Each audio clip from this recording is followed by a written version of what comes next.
As you can see, the lava, which is really runny, is falling down back to the crater of the volcano. The volcano's crater has really gone big.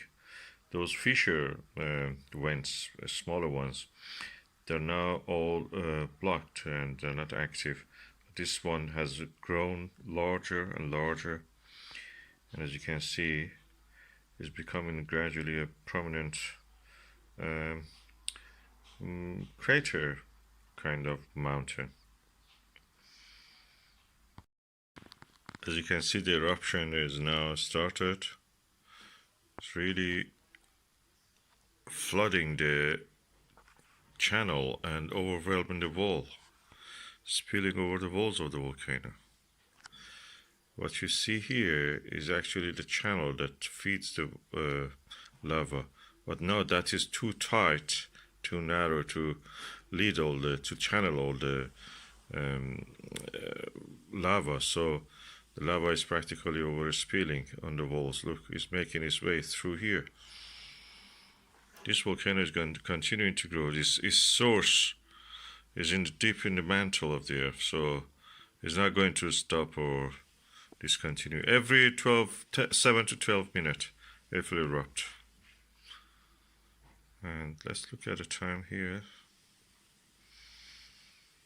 Yeah, 8:49. Yeah, this time it was 11 minutes.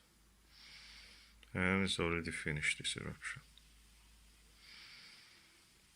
The consequence of the overspilling over the wall is that the wall becomes thicker and higher, and eventually it has to open a way either through this channel or somewhere weaker. This wall is getting stronger and more solid. It's like being reinforced.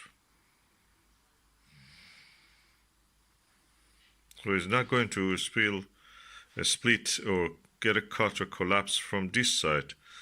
It must be somewhere weaker. It has found to find a way. Well, who knows? Maybe we have to wait and see.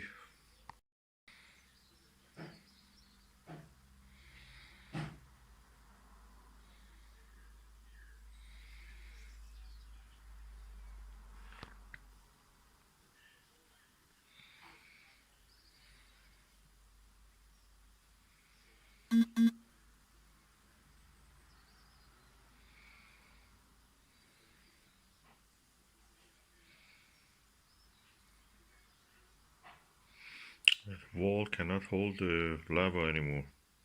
It just cannot.